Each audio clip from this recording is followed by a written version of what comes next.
마음의 조건에 따라서 다른 거죠. 스님이 그렇게 하고 싶다고 해서 되는 것이 아니기 때문에 예. 그러니까 마음이 좀 더 그렇게 할 필요 없다라는 걸 굳이 그렇게 하지 않아도 이미 마음은 기억할 수 있고 이미 지금 무엇인가를 안다라는 것이 분명하게 이해가 되어지면 그렇게까지 안 해요. 제가 아까 본문할 때도 잠깐 얘기했지만 지혜 힘이 정말 좋을 때는 마음이 이게 뭐다라는 걸 굳이 얘기하지 않지만 이미 알고 있다라고 그렇게 하잖아요. 그죠? 그러니까 그때그때 일어나는 마음의 그 오력의 힘 그거 이제 어떤 마음의 질에 따라서 이제 어떤 식으로 마음이 일을 하는가도 달라지는 것이거든요. 그럴 때 그러니까 일단은 그렇게 말을 하는 거, 아 이게 뭐구나라고 하는 게 너무너무 그냥 너무 자연스러운 마음의 작용이다라는 걸 스스로에게 한번 인지를 시켜주셔요. 아 그냥 마음이 이렇게 하고 있구나. 마음이니까 그렇게 하는 거예요. 다시 바꿔서 얘기하면 그걸 통해서 또 뭘 알 수 있냐면은 아 이게 진짜 나는 아니구나. 왜냐하면 스님이라면 하기 안 할 거잖아요. 예, 하기 싫죠. 안 하고 싶죠. 근데 하잖아요. 그러니까 반대로 본다면 다른 방향에서 본다면 아 이게 정말 나는 아니네. 이런 이해도 사실 어느 정도 생길 수 있어요. 거기에서 마음이었구나. 내가 아닌 어떤 작용이었구나. 그럼 내가 아닌 어떤 하나의 마음의 작용인 거고 그 작용을 보는데 그 작용을 나하고 자꾸 동일시하니까 싫은 마음이 생기는 거예요. 네. 그러니까 그럴 때는 그렇다라는 걸 지금 그러니까 사화도 인터뷰를 통해서나 지금 제가 하는 얘기를 통해서나 마음이 뭔가 새로운 정보가 생겼잖아요. 그런 새로운 정보, 이런 바른 정보들을 스스로에게 한 번씩 인지를 해주는 거죠. 인지를 하고 그거 하기 싫어하는 마음을 대상으로 보세요. 스님이 이제 집착이라는 표현을 썼는데 어떤 것을 좋아할 때도 집착이 생기지만 하기 싫기 때문에 생기는 집착도 굉장히 강하거든요. 그러니까 마음이 그걸 이해해버리면 이게 그냥 자연스러운 마음의 작용일 뿐이고 이게 나하고 상관없다라는 걸 이해했을 때는 싫어하는 마음이 생길 수가 없어요.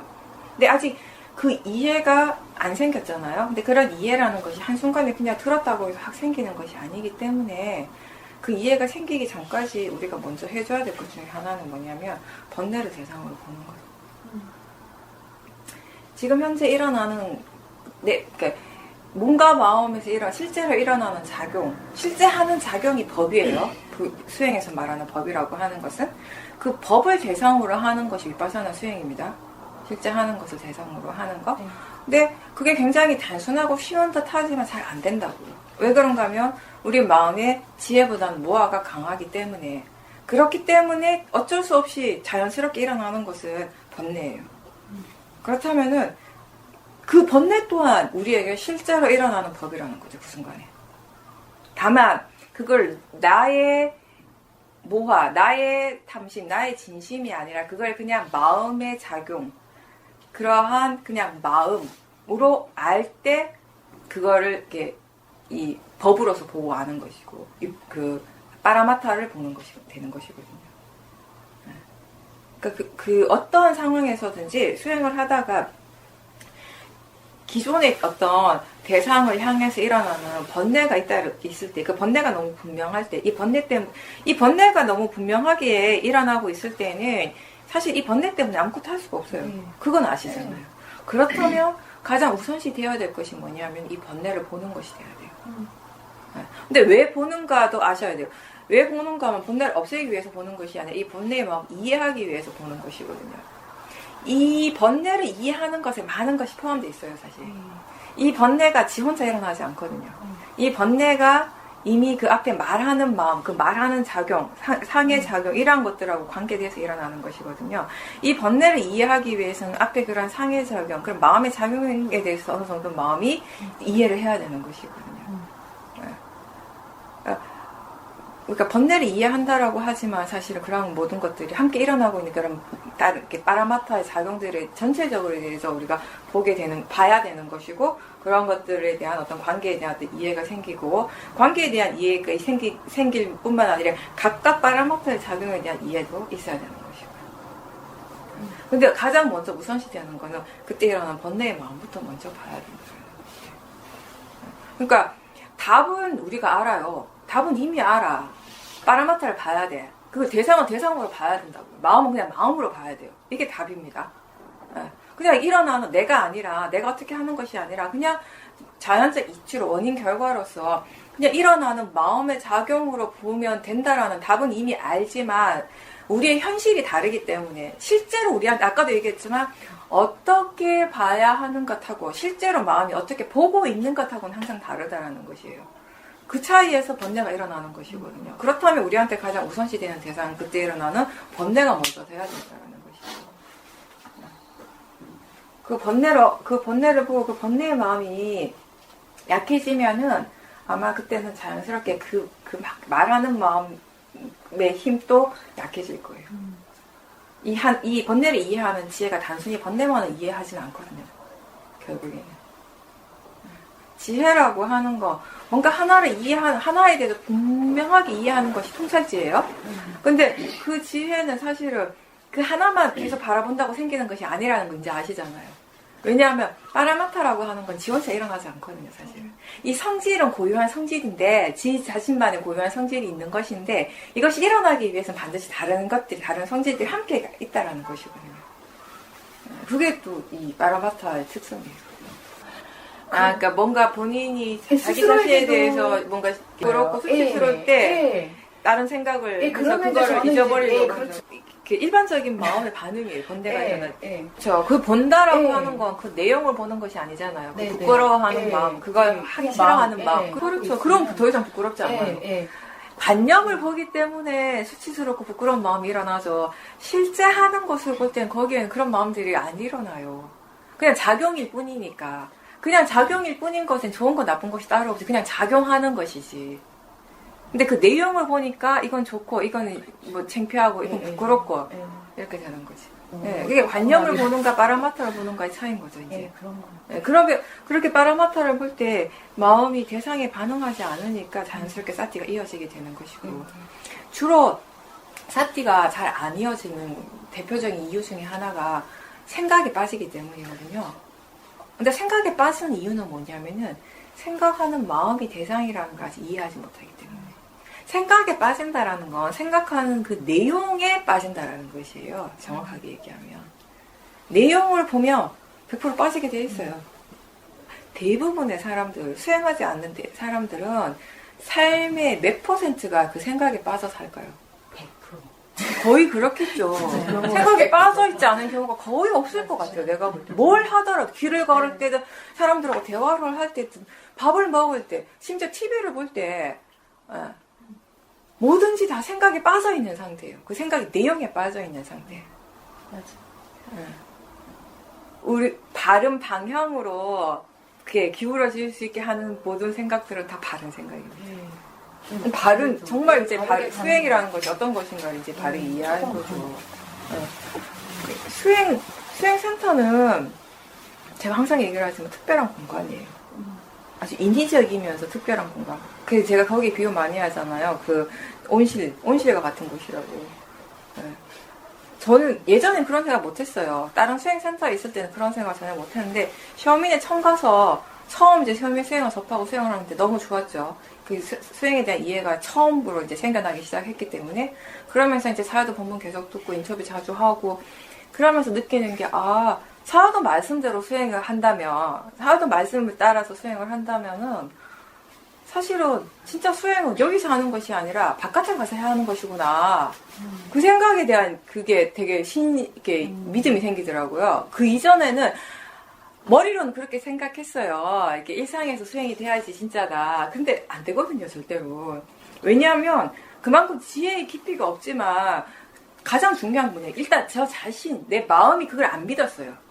그러니까 표면적으로는 그렇게 생각을 한다고 하지만, 척은 하지만 진짜 마음은 수행처에서 수행을 하는 것이 진짜 잘하는, 여기서 정말 수행을 하는 것이고, 밖에 나가면은 수행이 잘 될 수 없다라는 그런 고정관념이 굉장히 강했던 거죠. 그 고정관념이 확실하게 깨진 것이 이제 셔민이었거든요. 셔민 수행하면서 분명하게 그게 이제 깨진 거죠. 그러면서 제가 그거를 이제 사회적 인터뷰를 드렸어요. 제가 그 이해가 생기니까 이런 센터가 온실처럼 느껴진다고. 꽃들이 온실 속에서는 잘 자랄 수 있다. 왜냐하면 그 환경을 그 꽃 한 테만 다 맞춰줬으니까, 인위적으로. 그렇지만 밖에 나가면 힘들잖아요. 계속 그렇게만 살면은. 그래서 진짜 수행이라고 하는 건 사라도 말씀대로 바깥에서 하는 것이에요. 그 바깥에서 수행을 하기 위해서 연습하는 공간이라고 항상 그 얘기 하시잖아요. 자식, 이렇게 트레이닝하는 공간이다라고 이렇게 말씀을 하셨는데, 저한테는. 그런 상황에서 수행할 수 있으면 어디 가서 수행할 수 있죠. 그 생각이 좀 들고 있어요. 이렇게 바꿔서 얘기하면. 그래서 제가 항상 강조하는 것 중에 하나는 뭐냐면은, 사람들이 지금 여기서는 이 상황에서는 또는 이 자리에서 이런 형편에서는 수행을 할 수 없다라고 생각하면 정말 수행을 못 한다고요. 그때 바른 생각이랑 바른 사유, 수행에 대한 바른 생각은 뭐냐면 지금 이 상황에서 지금 이곳에서 수행을 어떻게 해야 하는가, 수행을 도대체 어떻게 해야 하는가에 대한 생각을 하라는 거죠. 그럼 어떻게든 수행을 할 수 있게 되는 것이거든요.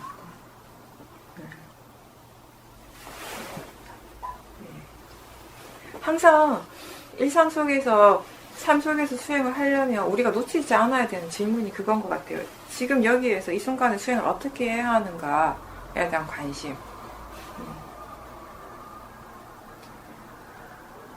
이렇게 번뇌하고 지혜의 가장 큰 차이점이 뭐냐면 번뇌는 하나밖에 모르잖아요.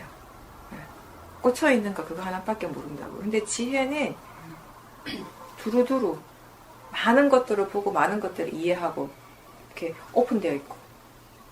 그러니까 지혜의 힘이 좋으면 좋을수록 우리가 수행할 수 있는 그런 그 마음의 힘, 언제 어디서든지 수행할 수 있는 그런 조건들이 더 잘 갖춰지게 되는 거죠. 근데 그런 지혜라는 것이 그냥 생기는 것이 아니거든요. 노력을 해야 되잖아요. 그런 노력의 일환 중에 하나가 그거라는 거예요. 항상 마음의 관심을 그런 쪽으로 두라는 거예요. 지금 이런 상황에서 이 순간에 수행을 어떻게 하는 것이 바른가, 어떻게 수행을 해야 할까, 그런 것들을 통해서 수행할 줄 아는 지혜를 키워가는 것. 사실상 우리가 지금 하고 있는 대부분의 지혜는 그것과 관련된 거예요. 수행할 줄 아는 지혜. 근데요, 수행할 줄 아는 지혜의 힘이 있으면, 갖춰지면 그 다음부터는 정말 크게 어렵지 않아요. 당연히 그렇지 않겠어요. 어떤 상황이든지 꾸준하게 수행을 할 수 있게 되겠죠. 그 지혜가 있으면. 그러면 수행의 힘, 지혜라고 하는 거는 그냥 계속 커지게 되는 것이거든요. 자연스럽게 원인 결과로서. 근데 수행할 줄 아는 지혜의 힘이 제대로 갖춰지지 않기 때문에 발전이 없는 것이에요. 기본적으로. 사실 우리가 수행 몇 년씩 하면서 이 정도면 내가 수행을 오래 했고 이 정도면 수행에 대해서 많이 이해한다라고 하지만 돌아서서 보면은 놓치는 것들이 많잖아요. 지혜는 항상 부족하더라고요. 항상. 충분하지 않더라고요. 근데 어쨌든 그걸 이해했다라는 거는 수행에서 어떤 큰 전환점이 될 수 있는 계기죠. 사실은. 그리고 우리가 하고 있는 이 수행의 가장 큰 장점이 그거이기도 하고요. 언제 어디서든지 수행을 할 수 있다라는 것에 대한 지혜가 생긴다라는 거.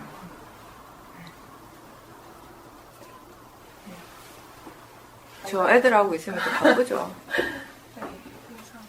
근데 그럴 때는 크게 시간을 안 내더라도 상황이 그럴 때는 막 이렇게 30분, 1시간씩 한꺼번에 큰 시간을 낼 수가 없잖아요. 많은 시간을.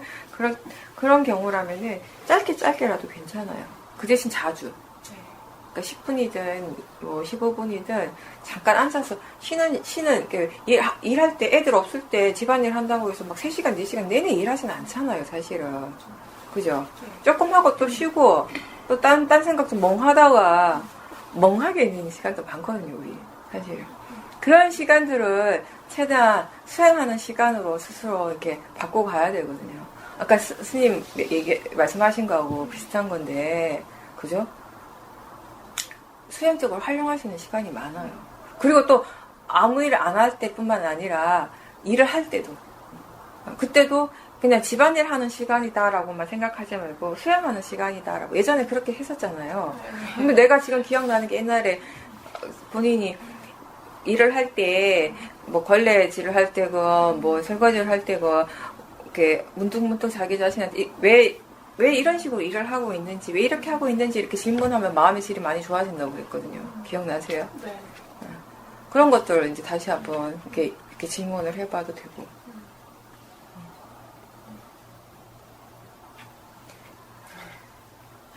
그냥 잠깐 몸이 몸이 피곤해서 잠깐 뭐 의자에 기대서 쉬어야지 할 때 그때 쌌대 하려고 노력을 하세요. 그치? 네. 지금 가장 큰 문제가 그거예요. 그거는 대상으로 못 보겠어. 당연하죠. 의욕이 안 생기는, 수행이 게을러지고 수행에 의욕이 안 생기는 거는 한마디로 얘기하면 뭐냐 하면 지금 모하가 강한 상태예요. 그럴 때 진짜 수행하기가 싫거든요. 공감 엄청 하죠.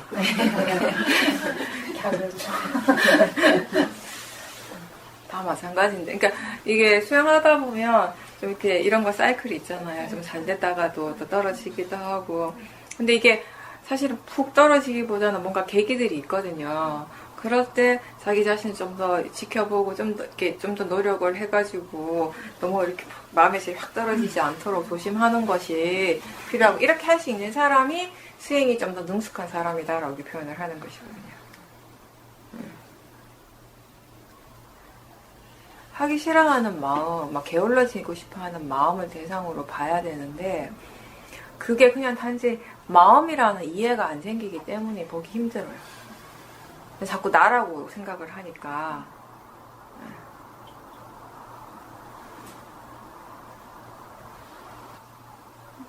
수행이라고 하는 것은 항상 얘기를 하지만 다른 사람이 나를 어떻게 보는가의 일이 아니라 자기 자신이 자기를 보는 일이거든요.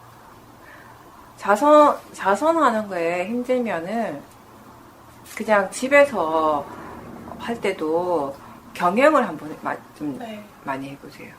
집안에서 이렇게 걸으면서 알아차림 하는 거.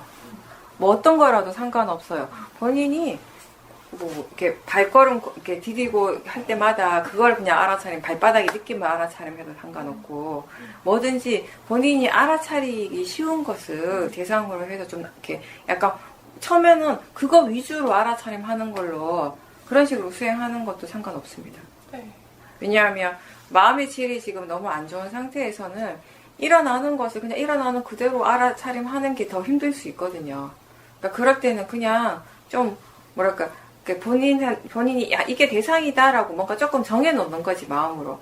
거기에 좀 집중을 하는 거죠. 그런 식으로 해서 마음에 약간 어떤 집중으로 오는 사마디이긴 하지만 그 힘을 조금 키워서 그런 다음에 다시 이제 일어나는 대로 알아차림하는 수행으로 바꾸는 것도 괜찮아요. 안타깝지만 내가 해줄 수 있는 게 없어서 본인이 얘기한 것처럼 수행은 본인이 실천하는 거 외에는 없거든요. 이렇게 해보세요, 저렇게 해보세요 얘기는 할 수 있지만 결국은 본인이 답을 찾아야 되는 일이기 때문에 본인 스스로. 사람마다 다 그런 경우에 그거를 조금 뭐 이겨낸다고 하나? 그런 문제들을 해결하는 방법들, 수행을 좀 오래 하다 보면 조금씩 노하우가 있거든요. 근데 이제 그건 또 사람마다 또 다르기 때문에. 나 같은 경우는 그냥 무조건 법당 가서 계속 오래 앉아있는 케이스예요. 그러다 보면 그냥 또 되어져요. 어느 순간에. 하고 있더라고요. 일단 사람마다 도 다르니까. 예전에는 안 그랬던 것 같아요. 예전에는 오히려 많이 걸었던 것 같아요.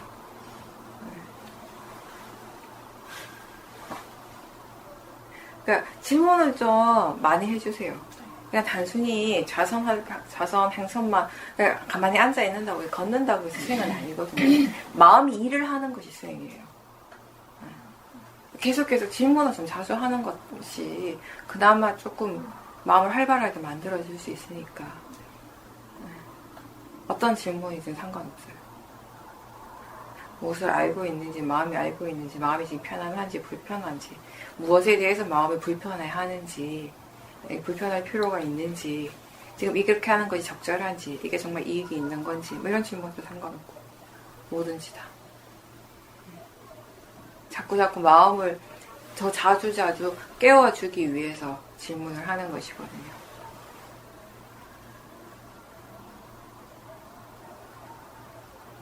그리고 수행이 안 되는 게 나쁜 거, 그러니까 뭐랄까, 그게 본인이 나쁜 사람인 건 아니에요.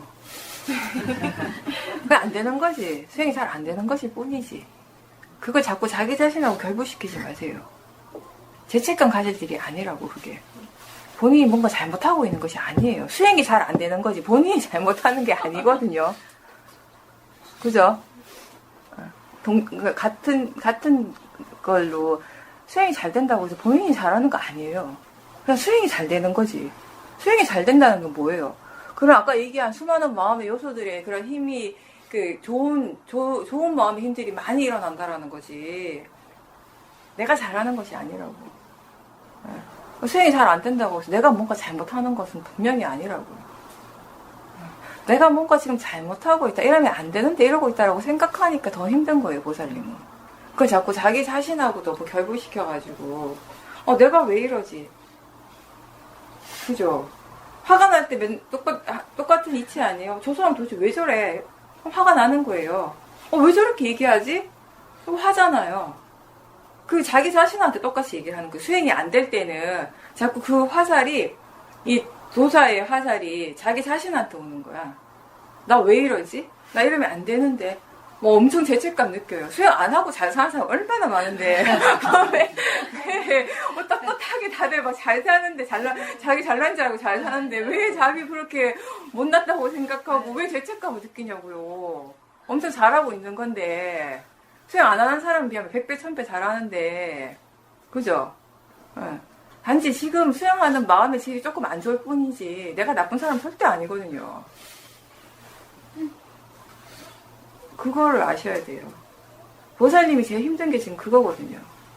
수행이 안 되는 거 있고, 내가 뭔가 잘못하고 있구나. 내가 나쁜 사람 같아. 자꾸 이거를 동일시하니까 그렇고. 수행하는 마음은 그냥 수행하는 마음. 여러 가지, 내가 다 알지 못한 수많은 마음의 요소들이 한꺼번에 이렇게 작용을 하고 있는 그런 과정일 뿐이에요. 내가 아니라. 그렇게 좀 생각해 주세요. 지금 마음이 이렇구나. 마음이 굉장히 여려서 더 그런 것 같아요. 부드러워서. 우리 같은 사람 그냥 마음이 이렇네 이러고 넘어가요. 못 살아고 어떡해요. 할 수 없지 모르고. 너무 이게 심해도 또 수행이 안 돼요. 또 너무 뻔뻔해져도. 그 내부를 말 그대로 방치하는 그러니까. 내가 뭐 어쩔 수 없이 어떻게 이거는 어쩔 수 없다는 거, 내가 어떻게 할 수 없다는 걸 인정하는 것이지 방치는 아니거든요. 그럼 내가 어떻게 할 수가 없어. 그냥 나는 지켜만 볼게. 어떤 상황이든지 이게 뭔지 그냥 바라만 볼게. 이런 상황을 얘기를 하는 거예요. 그럼 어쩌라고 이렇게 얘기하는 거예요. 내가 어떻게 할 수가 없으니까. 그쪽 약간 그렇게 좀 돼줘야 돼. 이런 생각이. 그래가지고 나중에 애들이 사춘기 되고 그러면 그 험한 세상 어떻게 살겠어. 그죠? 별거 아닌 것까지 이렇게 힘들었는데. 수행 좀 잘 되고 안 되고 별거 아니에요. 길게 보면 그렇게 막 아주 그게 중요한 것도 아니고 지나고 보면 별거 아니더라고, 그게 다. 과정일 뿐이지. 그냥 그러려니 하세요. 그럼 마음이 이렇구나.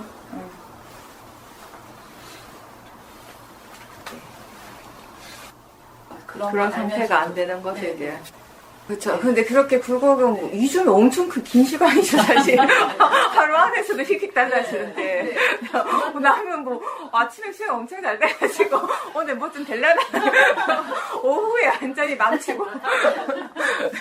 오늘은 접어야겠다. 그러니까 잘 될 때도 본능이 일어나거든요. 바른 이해가 아직 없으니까. 네, 그게 중요한 거예요. 그러니까 사람들은 지혜가 일어났을 때 지혜가 일어났다는 그 자체로만 한이롭고 그게 너무 좋은데 우리 수행의 포인트는 뭐냐면 그렇다면 그 지혜가 어떻게 일어났는가에 대한 이해를 하는가 항상 그걸 묻잖아요.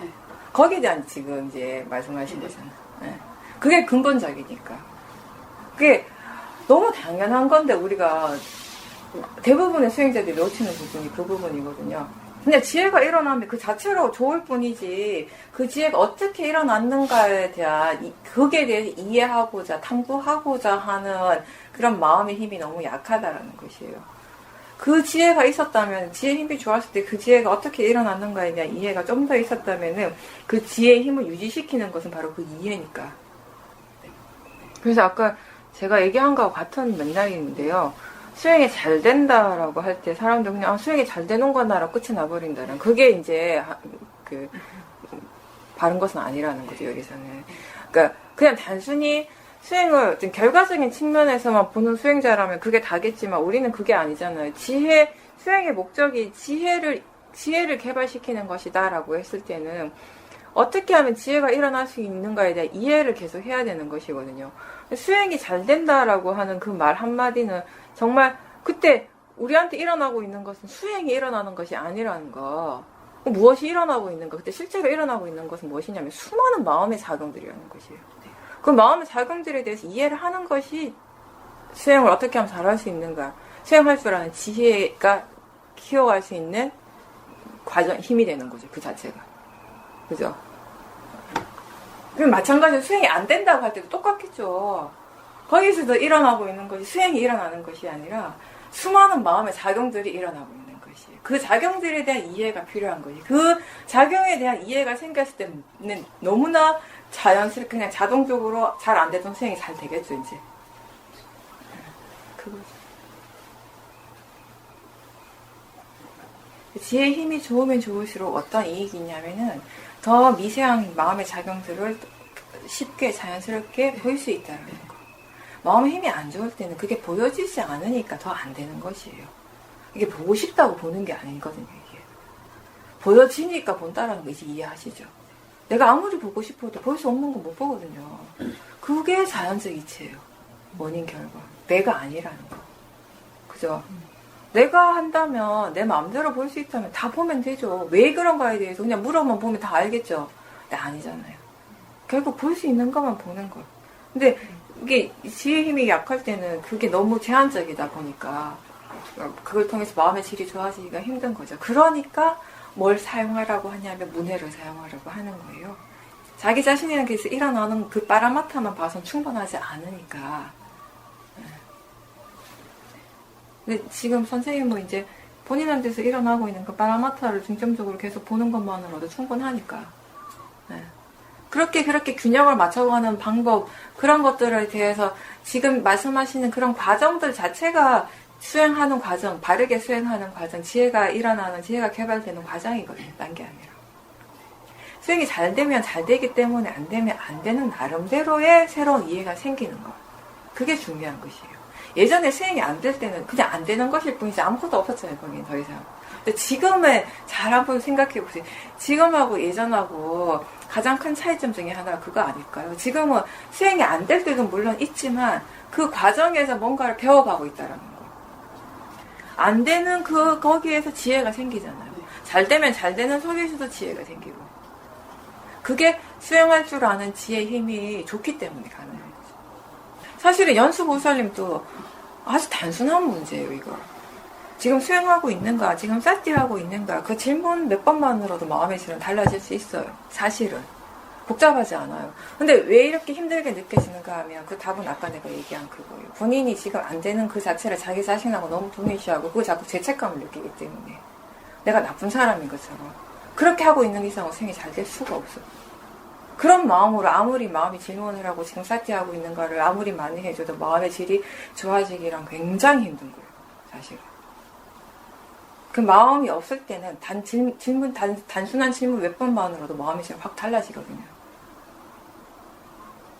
그러니까 안 되는 상태에 대해서 불만족이 있어서. 그것부터 중요한데, 같은 맥락이긴 하죠. 맥락인데, 자기 마음의 은연중에 수행이 안 될 때마다 느껴지는 어떤 그런 부담감, 죄책감, 내가 잘못하고 있고, 나쁜 사람인 것 같고, 이러면 안 되는데 이러고 있는 것 같은 그런 게 다 어떤 일종의 약간 죄책감 같은 느낌이잖아요. 뭔가 내가 해야 될 일을 제대로 못하고 있다라는. 수행이 안 되는 것은 그런 마음의 상태가 지금 좋지 않은 것이지, 내가 나쁜 사람이라거나, 내가 잘못된 일은 아니라고요. 근데 자꾸 그걸 동일시를 많이 하기 때문에 그 상태에서 벗어나기가 너무 힘들어요. 그 번뇌가 너무 강하기 때문에 아무리 들어서 아는 정보들을 사용해 주려고 해도 이게 먹히지가 않는 거예요. 그 지혜가, 문해 자체가. 그냥 좀 뻔뻔해지라고. 마음이 뿐이다라고. 이런 마음이 뿐, 내가 잘못한 것이 아니라, 내가 나쁜 사람이 아니라, 그냥 수행하던 마음의 질이 지금 안 좋은 거다. 이 마음의 질은 어떻게 좋아질 수 있는가? 사티, 바른 견해, 이 두 가지.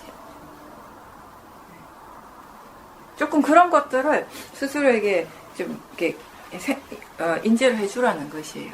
내가 잘못된 게 아니라 수행하는 마음의 질이 지금 안 좋은 건데, 수행하는 마음의 질이 안 좋다는 게 어떤 건가?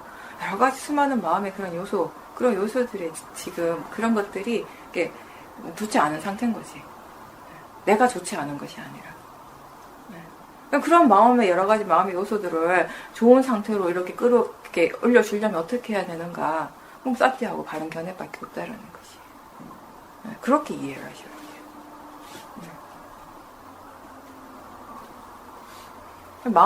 지금 마음이 이런 거 어떡하겠어요? 약간 그렇게 좀 편안하게 받아들일 필요가 있다. 그 수행이라고 하는 거 우리가 계속 죽을 때까지 해야 되는 일인데, 마음의 질이 좀 떨어졌다. 거기에 대해서 너무 그렇게 집착하고, 너무 거기에 대해서 너무 큰 의미를 부여하면 피곤하다고. 피곤하다는 것 자체가 이미 번뇌거든요. 그럼 힘들어서 수행을 계속 할 수가 없죠.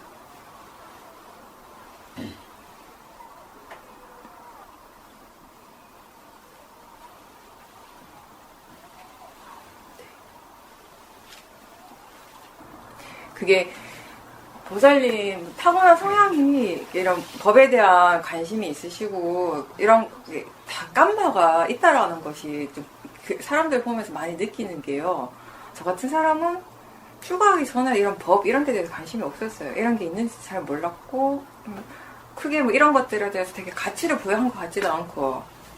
근데 이제 내가 직접 수행을 하고 많은 사람들을 접하다 보니까 와, 다 정말 다르구나라고 많이 느껴요. 어떤 분들은 본인이 수행이라는 것이 어떤 것인지는 모름에도 불구하고 거기에 대한 엄청난 큰 가치를 부여하고 있는 사람들이 있으시잖아요. 우리가 수행하면서 만나는 사람. 그러니까 일반적인 사람들은 수행을 해서 본인이 체험을 해보고 원래는 익숙하지 않은 것이었는데 해보니까 정말 좋구나 해서 거기에 대한 가치가 이렇게 올라간다면은 어떤 분들은 자기도 왜 그런지 모르는데 이미 마음이 거기에 대한 어떤 큰 가치를 부여하고 거기에 항상 뭔가 이렇게 마음의 방향성이라는 것이 이미 그쪽을 향하고 있는 분들이 있잖아요. 보살님도 그랬던 것 같아요. 저도 예. 근데 참 다행인 거는 그렇다고 해서 그 모든 사람들이 다 수행을 바르게 하는 것도 아니에요. 수행에 대한 관심이 있는 것하고 바른 수행을 접하고 수행을 바르게 해 나가는 것하고 또 다른 깜마더라고요. 보면은. 그 부분이 좀 안타깝긴 해요. 이렇게 많은 사람들이 수행을 하지만 정말 부처님 말씀하신 그런 어떤 수행을 통한 그런 바른 이익을 얻는가라고 봤을 때는 아닌 경우도 꽤 있으니까.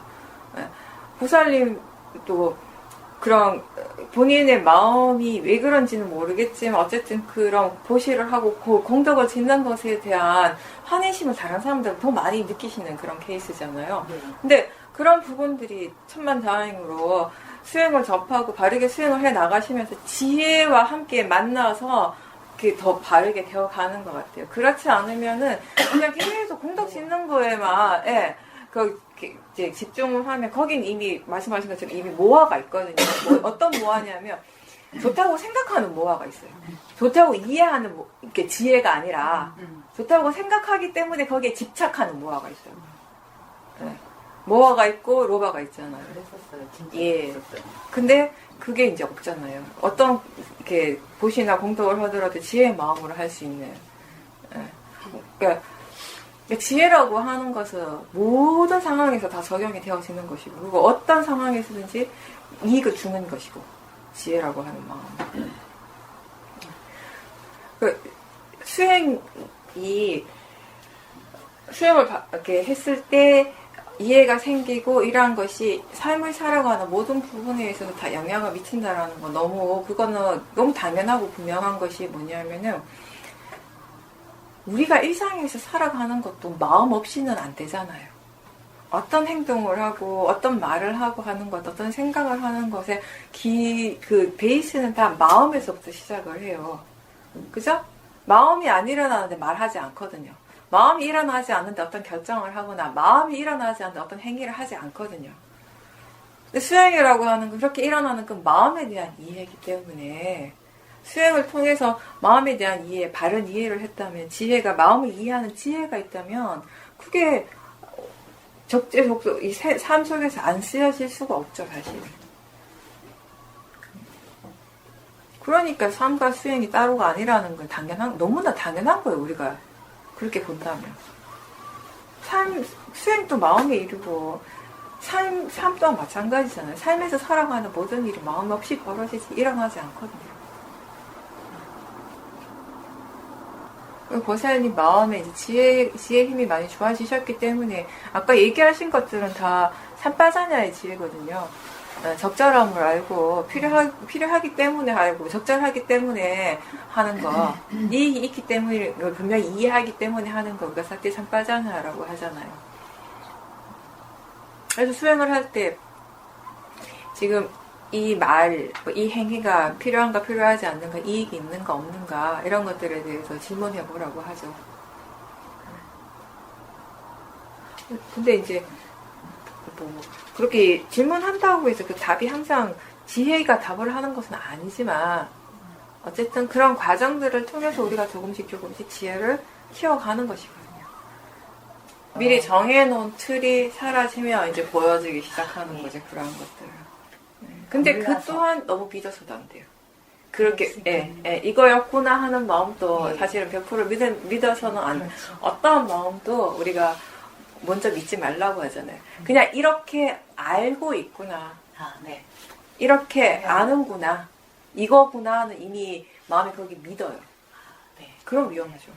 이미 그 이전에도 그 틀이 만들어진 것도 마음이 그걸 믿었기 때문에 틀이 만들어졌거든요. 그 틀이 깨졌는데 또 다른 틀이 생길 수 있다고요. 왜냐하면 아직까지 지혜가 완벽하지는 않으니까. 지혜가 완벽하지 않다는 건 항상 거기에 모화가 있다라는 것이에요. 지혜가 뭐 함께 작용할 것이거든요.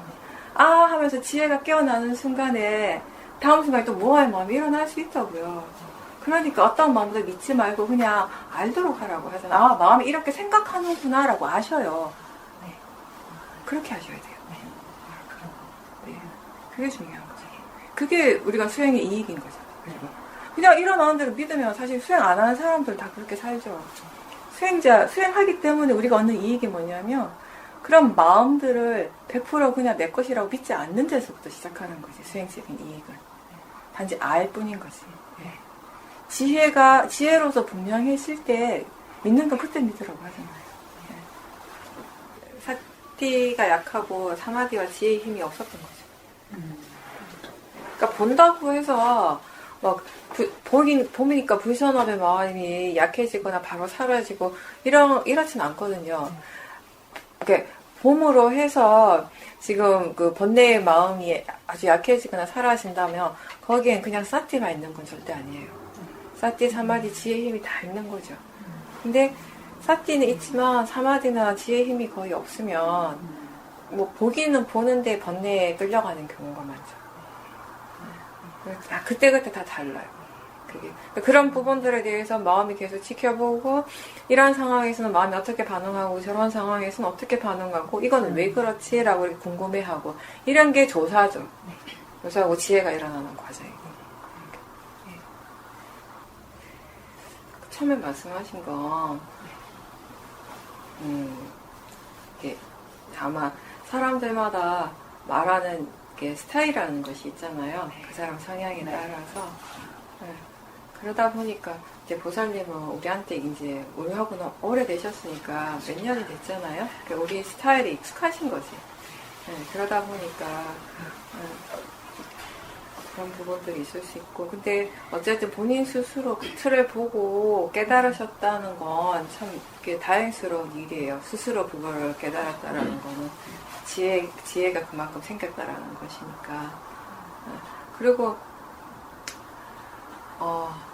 스승이 아무리 이렇게 뛰어나더라도 사실은 내 깜냥이 내 마음에 지혜의 힘이 너무 작으면 아무것도 못 받아들이잖아요. 사실. 근데 또 이 받아들이는 마음의 지혜의 힘이 엄청 크면은 누가 어떤 말을 해도 그런 말이나 행동이 지혜가 일어날 수 있는 조건이 되더라고요.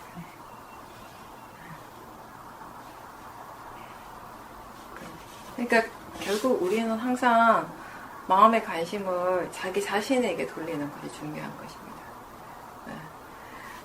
보살님이 그때 그런 생각들을 하고 마음이 그렇게 반응하는 쪽으로 그런 거를 빨리 대상으로 보셨다면 아마 좀 더 일찍 그 부분을 캐치할 수도 있었을 거예요. 근데 그걸 내버려 둔 거죠, 사실은. 당연하죠. 예, 그냥 계속 그런 식으로 말을 하고 반응을 하는 것들을. 예, 그거를 대상으로 봤었어요, 처음부터. 그게 수행이니까. 그러니까 아까 제가 그 말씀 드린 거를 좀 더 유념하셔야 돼요. 좀 더 항상 마음에 갖고 계셔야 돼요. 이게 아니니까, 저거구나. 저거가 다가 아니라고요. 저거구나라고 하는 그 마음 또한 믿을 수는 없는 마음이에요. 그냥 마음이 저거 아니다라고 얘기하는 것이지. 우리의 지혜의 수는 딱 그만큼이거든요. 계속 지켜봐야 돼요. 저거구나라고 하는 그 마음 자체를. 진짜 그런지. 분명한 지혜가 일어날 때까지.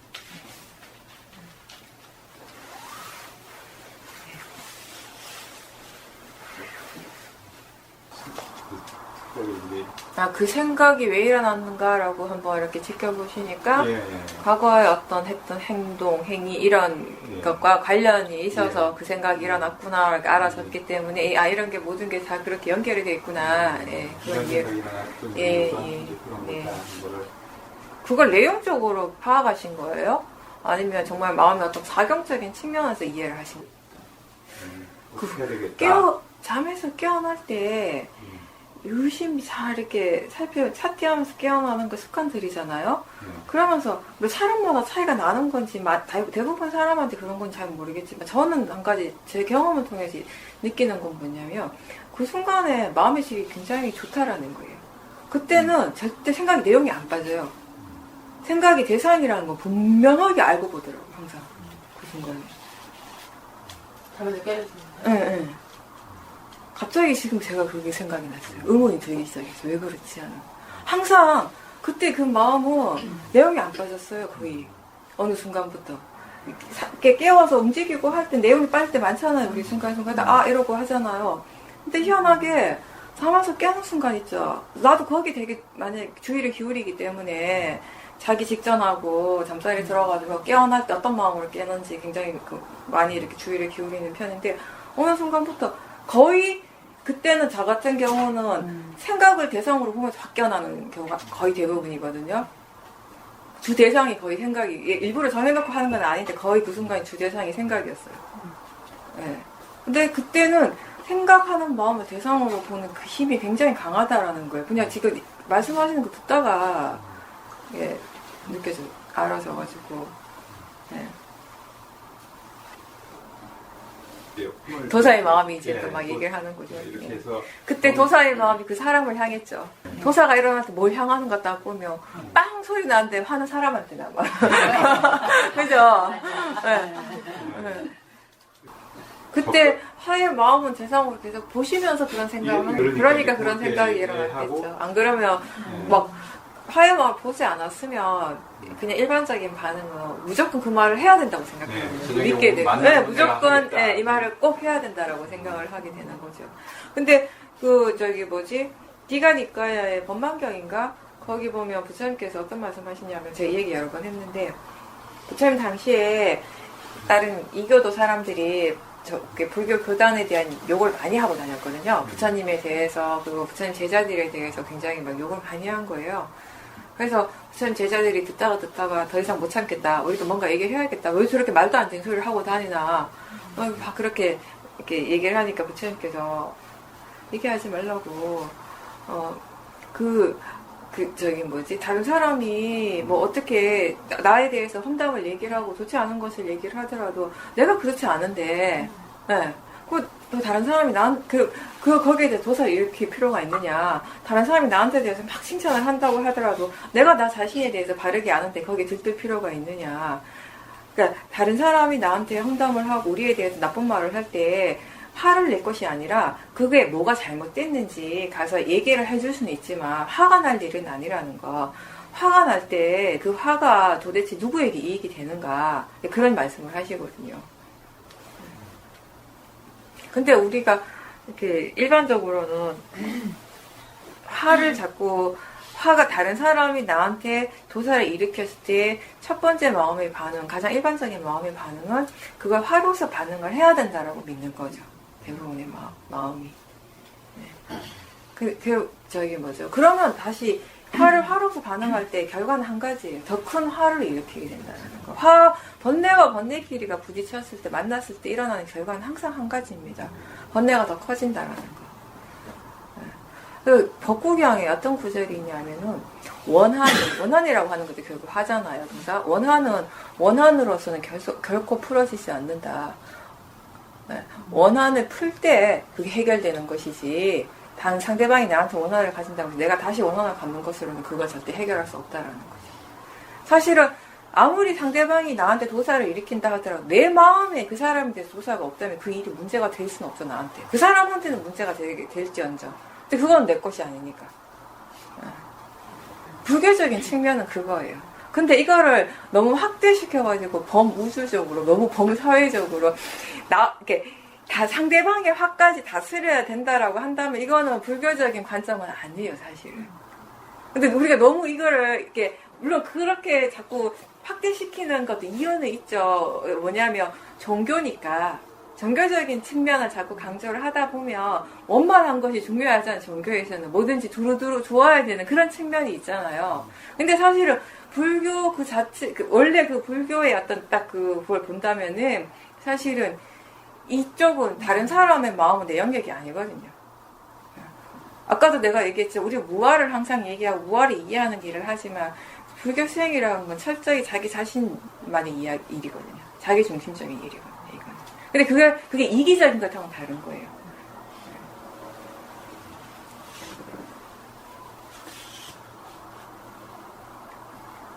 이기적이라고 얘기를 하니까 갑자기 생각이 나서, 우리가 말하는 사무량심에서 옥백과를 얘기를 할 때, 내가 할 수 없는 경우는 할 수 없다는 거 인정하고 받아들이는 거, 그런 것이라고 얘기를 했잖아요.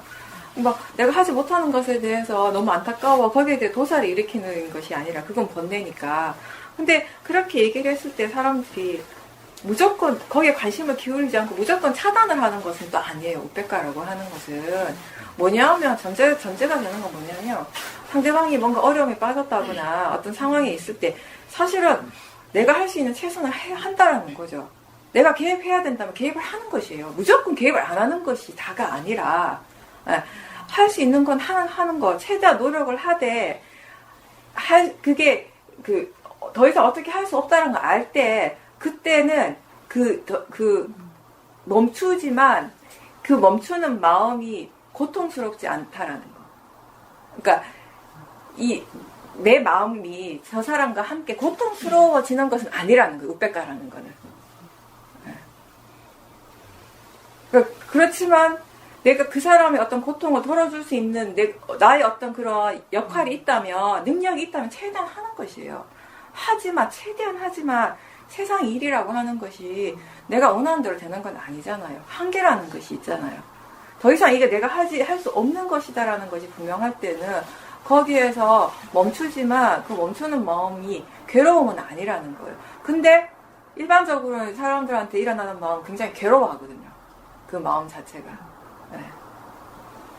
할 수 없다라는 걸 인정하고 받아들이는 그 자체가 지혜의 마음이거든요. 근데 우리가 살면서 가끔씩 자기 자신한테 일어나는 마음을 보면 내가 뭐든지 다 하고 싶어 하는 게 있어요. 아닌 걸 알면서도. 특히 가까이 있는 사람들한테는 내가 이렇게 해줘야 된다라는 그런 생각들. 근데 사실은 어쩔 수 없는 부분들도 굉장히 많거든요. 할 수 없는 부분도 굉장히 많다라는 거예요. 그러니까 그런 부분들은 인정하고 받아들인다라는 것이에요. 인정하고 받아들이기 때문에 오는 이익이 뭐냐면은 내 마음은 고통스럽지 않다라는 것이에요. 나는 이렇게 고통스러운데 너는 왜 고통스럽지 않냐고, 너 너무 이기적이다. 그럼 할 말 없어요. 그럼 그 사람의 마음의 수준이, 지혜가 딱 그만큼이기 때문에 그걸 설득을 시킬 필요는 우리한테 없는 거죠, 사실은. 우리가 얘기하는 우백가라는 건 그런 것이거든요. 함께 괴로워해야지 우백가는 절대 아니라는 것이에요. 할 수 있는 최선을 다하되 함께 고통스러워하는 것은 아니라는 거. 우리의 마음은 항상 편안하다라는 것이에요. 해서 편하고 도와줄 수 있어서 편하고 도와줄 수 없는 그 상황이라 하더라도 그거 인정하고 받아들이면서 편안해지는 거. 근데 그게 쉽지는 않죠. 대부분의 사람들 그게 불편하고 그게 좀 고통스럽거든요.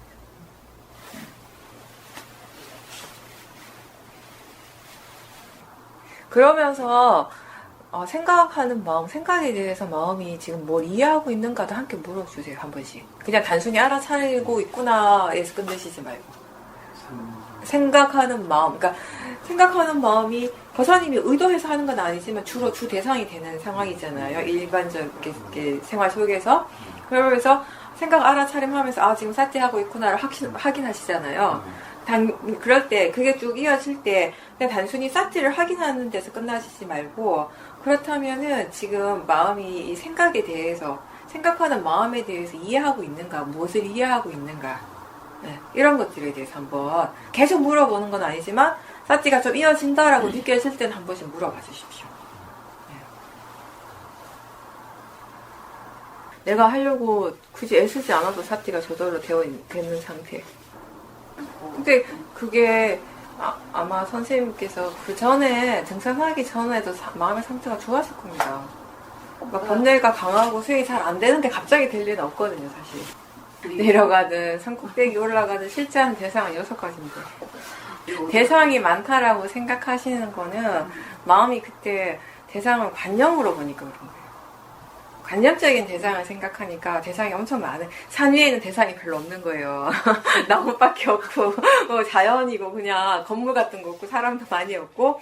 근데 내려가면 대상이 보글보글 하잖아요. 그게 아직 마음의 관념과 실제에 대해 구분을 많이 잘 안 하기 때문에.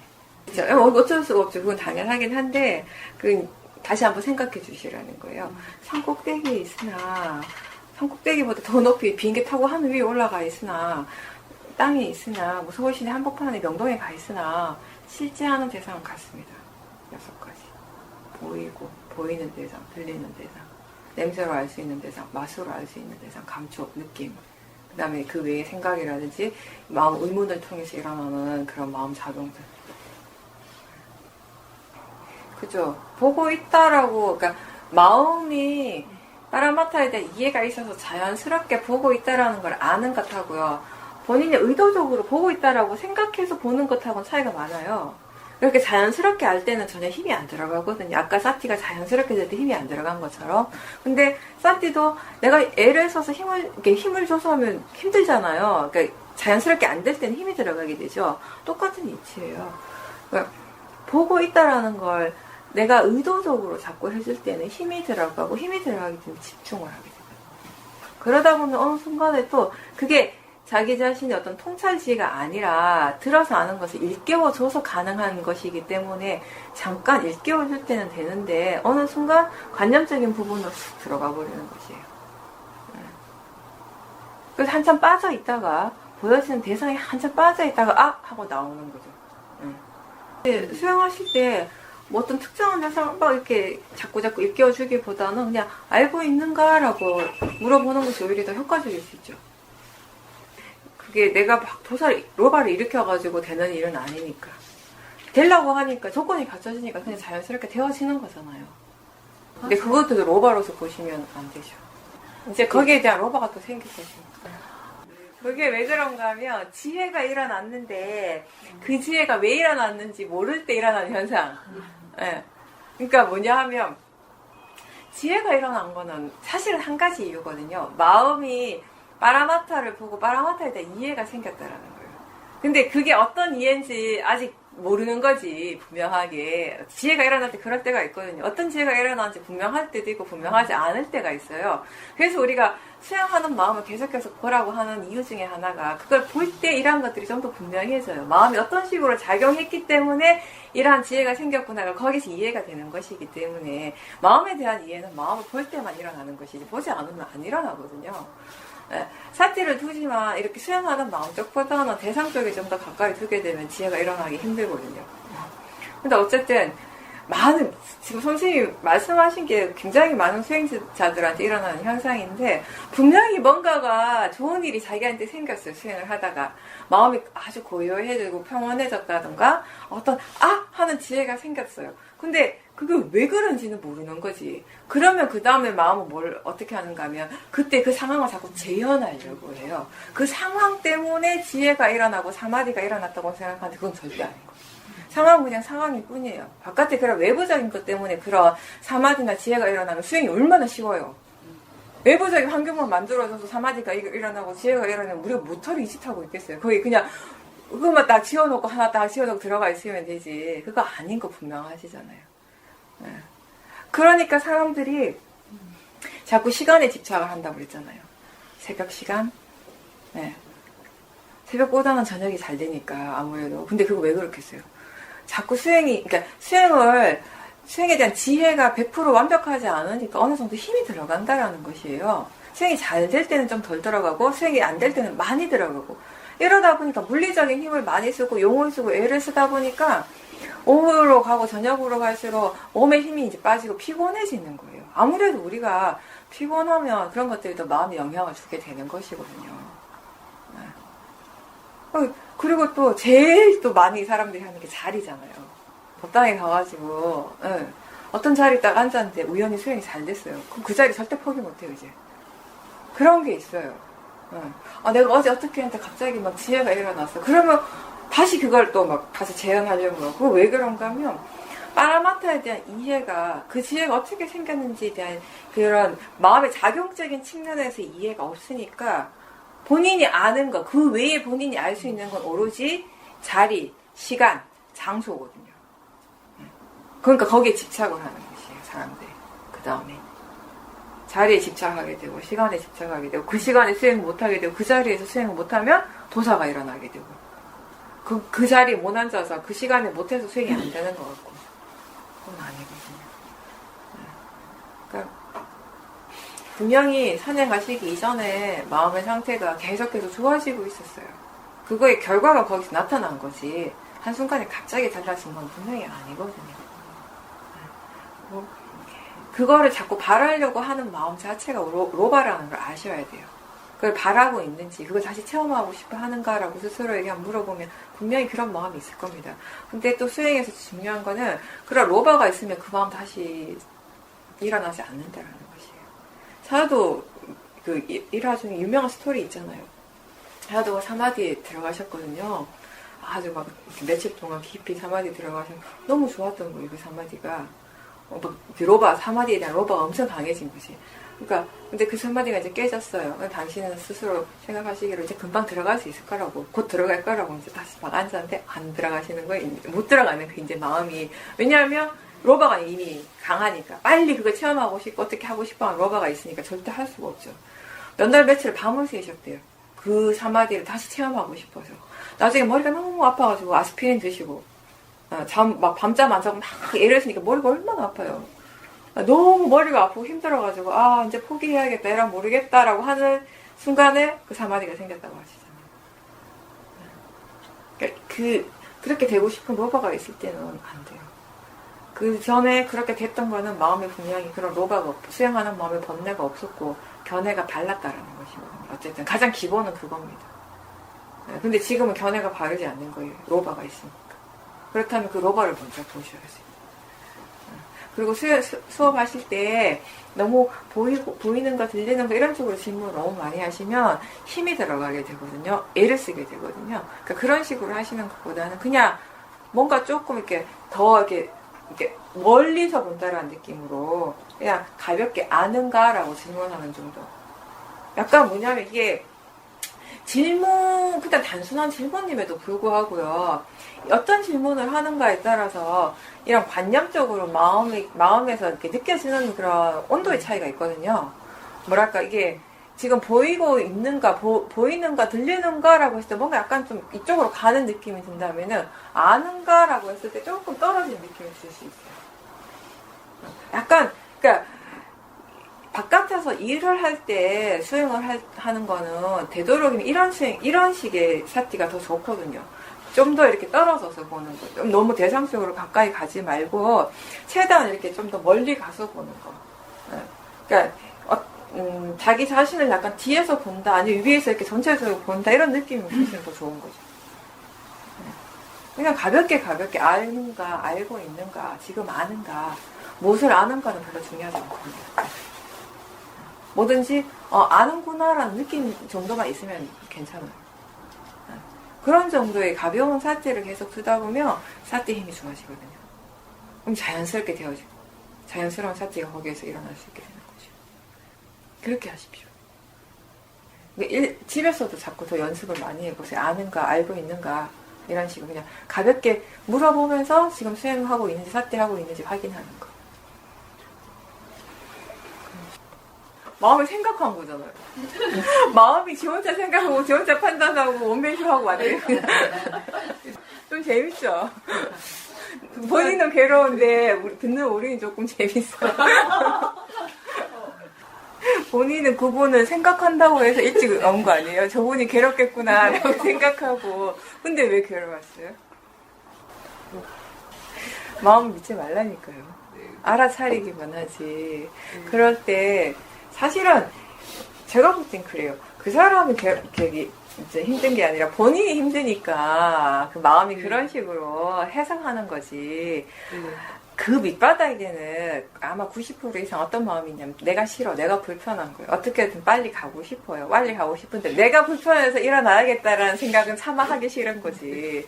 그런 경우에 자꾸 마음이 우리 마음이요, 번뇌의 마음은 얼마나 지 나름대로의 어떤 논리성, 당위성, 지 나름대로 중요한 거예요. 지 나름대로. 제3자 입장에서 보면 말도 안 되는데, 지가 볼 때는 엄청 논리적이에요.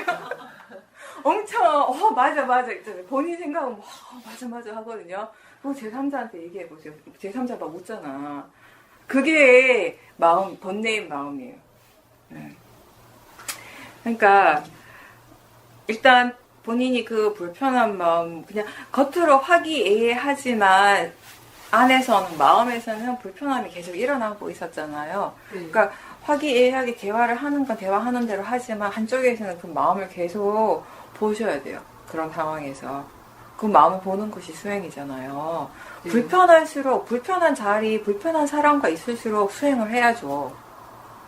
그럼 반대의 경우도 마찬가지, 편한 사람하고도 마찬가지, 어떠한 경우도 수행을 하긴 하는 거지만, 그도 사실은 수행적인 측면에서 보면, 편하고 즐거운 사람하고 있을 때보다 불편한 사람하고 있을 때 수행은 조금 더 쉽거든요.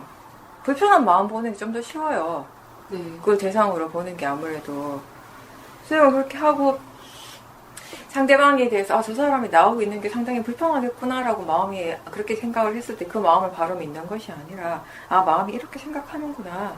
그 마음 또한 대상으로 자꾸 봐야 되는 거고.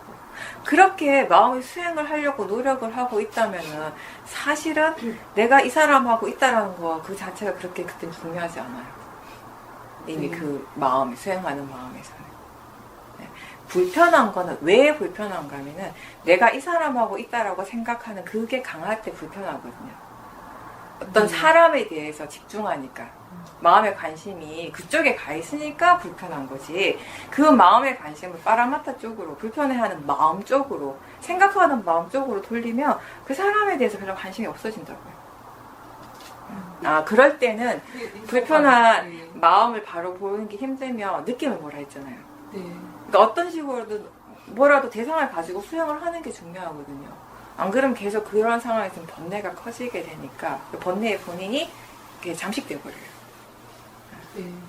그러니까 몸의 느낌을 본다거나 소리를 듣는다거나 뭐든지 본인이 할 수 있는 거 어떤 것든 상관없어요. 그러니까 그때 어떤 결정적인 그 순간에 아주 큰 영향을 미치는 대상이 있긴 있어요. 근데 그 대상으로 알고 볼 수 있다면 그렇게 하되 그게 안 된다면은 다른 대상들을 보는 것을 해야죠.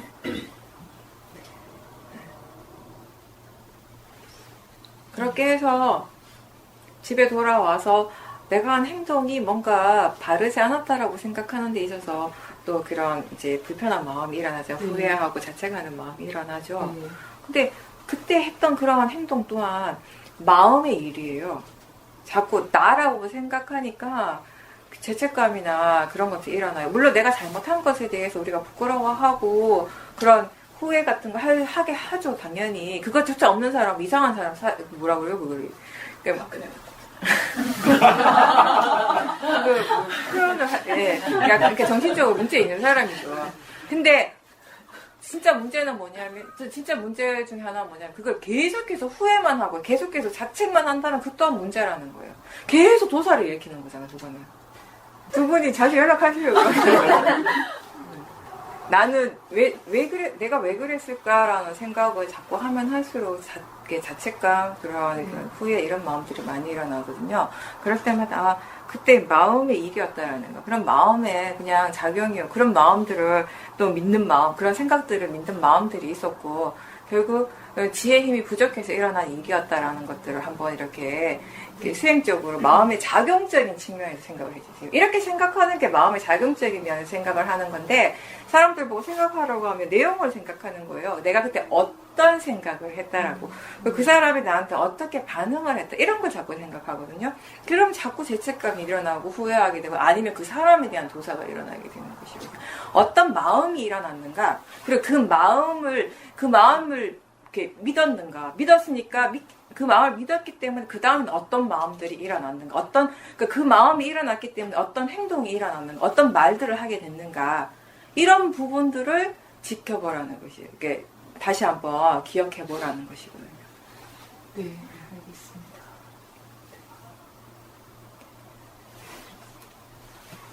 네. 그리고 그럴 때 후회하고 자책하는 것들이 계속 일어날 때 이런 생각들을 자꾸 떠올려서도 자꾸 마음은 후회와 자책 쪽으로 가거든요. 어쩔 수 없이 이미 번뇌의 힘이 강해졌기 때문에. 그럴 경우는 그렇게 생각을 바르게 해주고요. 일단 바르게 생각하는 게 가장 중요하고요. 바른 방향으로 생각을 해주는 것. 그런 다음에 자책하고 후회하는 마음을 바로 보지 말고, 그게 보기 힘드니까 자꾸 그 속에 빠지니까, 그럴 때는 다른 대상들을 보셔요.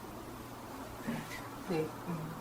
어쩔 수 없지. 그냥 그 또한 뭐예요? 기억하는 마음인 거지. 생각하는 마음이지. 그 사람이 내 앞에 있는 거 아니잖아요. 이미 지나간 거고. 그때 마음의 지혜 힘이 약해서 실수를 했어요. 근데 진짜 중요한 거는 그때 그 일 때문에, 그 실수 때문에 지금 마음이 계속 번뇌를 일으킨다면 그 실수가 계속 지금 그 잘못됨이 계속 이어진다라는 거잖아요. 지금의 마음이 어떠한가? 지금의 마음은 우리한테 중요하거든요. 과거의 마음 어떻게 할 수가 없다고요. 수행은 항상 지금의 마음과 관련되는 일이거든요. 네. 그 지금의 마음이 계속 번뇌에 가득 차 있다면, 그 번뇌를 대상으로 보는 것이 힘들다면 몸의 느낌을 본다거나 호흡을 본다거나 그런 식으로 이제 수행적인 대상을 자꾸 본인이 찾아가면서 수행을 계속 하는 것이 중요한 거예요. 학기초라서 아마 그런 것들이 더 이렇게 긴장하고 있는 것들을 많이 발견하게 될 것 같아요. 그러니까 그게 처음이라고 하는 것에 대한 어떤 관념적인 부분에 많이 그만큼 우리가 끌려가잖아요. 사실은 빠르마타의 측면에서 보면 그게 처음이든 끝이든 그게 의미가 있는 것이 아니라, 작용은 방금 얘기한 거, 작용적인 측면은 항상 똑같아요. 사실은 처음이든 마지막이든 끝이든. 근데 우리 마음이 자연스럽게 관념으로 많이 향하니까 처음이라는 것에 의미를 두고 마지막이라는 것에 의미를 두다 보면 자꾸 힘이 들어가게 돼요. 그럴 때 게을러지고 싶어하는 마음, 그런 마음들 대상으로 좀 계속 보셔야 돼요. 수행하기 싫어하는 마음, 이런 게 있다. 지켜보는 마음에 지혜가 있다면 대상은 어떤 것이든 상관없이 지혜가 일어나는 거지. 지켜보는 마음에 번뇌가 있다면 아무리 좋은 대상이라 할지라도 번뇌가 일어나는 것이고, 그거에 대한 이해가 있으니까 마음이 대상에 별로 연연하지 않는 거죠. 옛날 같으면 그런 마음들이 일어나면 일어난 그 자체가 불편해지기 시작하는 거예요. 사실 그 자체가 또 번뇌거든요. 연금 넣을 때까지 하는 거죠.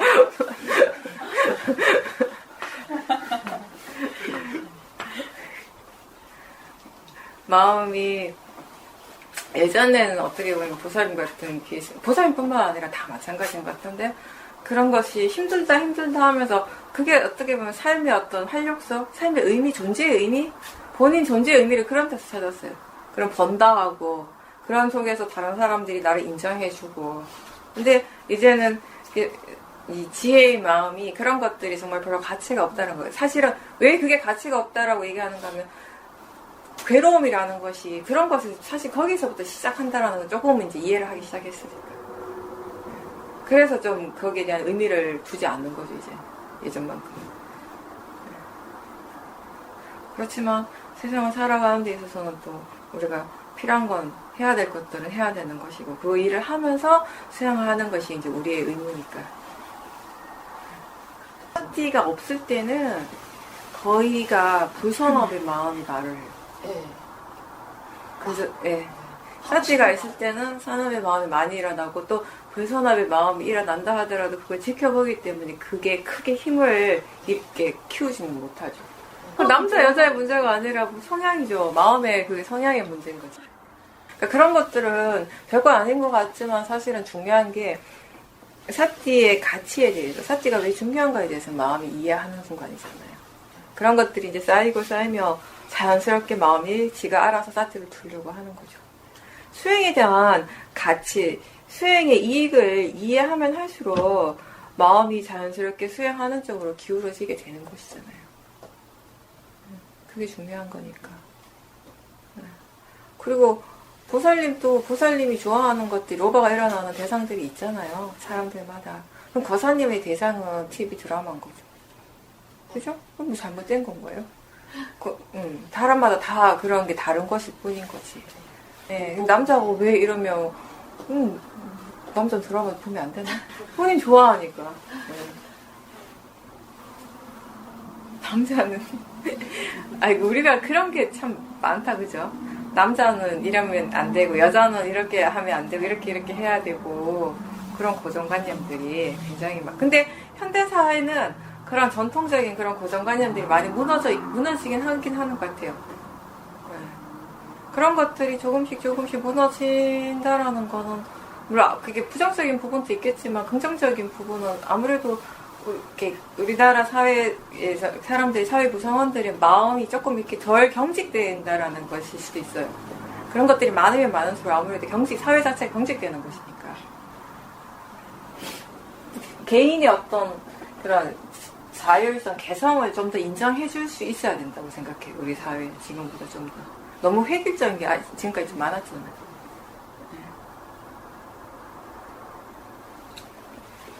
수행을 할 때 내가 어떻게 할 수 있다는 생각이 일어날 때는 수행 절대 잘 안 돼요. 내가 개입하는 거는. 그러니까 그 마음을 계속 보셔야 돼요.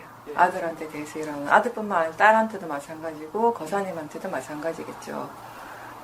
그 친정 식구들 어머니한테라든지 내가 어떻게 그러니까 일단 우리 마음이 모화가 어떻게 생각하냐면 내가 생각하고 내가 믿는 것이 옳다라는 그런 모화가 굉장히 있거든요. 어느 정도.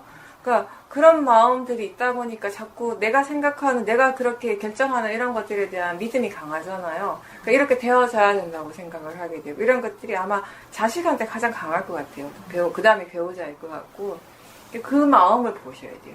근데 지금은 자꾸 마음이 도사가 강하다 보니까 자꾸 아들을 향하게 되잖아요. 오늘 때 얘기한 것 중에 하나가 그거예요. 도사의 마음은 항상 사람을 향한다. 그죠? 항상 자꾸 그 아들 쪽으로 가게 되는 것이에요. 근데 사실은 그 도사가 일어나는 궁극적인 원인은 자기 자신의 그거 내가 어떻게 해야 된다. 내가 어떻게 할 수 있다. 내가 생각하는 대로 얘가 따라와야 된다라는 그 로바에서부터 일어나는 도사거든요. 그러니까 그 마음을 더 보셔야죠. 근데 일단 그걸 아셨다라는 건 잘 하신 거예요. 지혜가 일어난 거니까.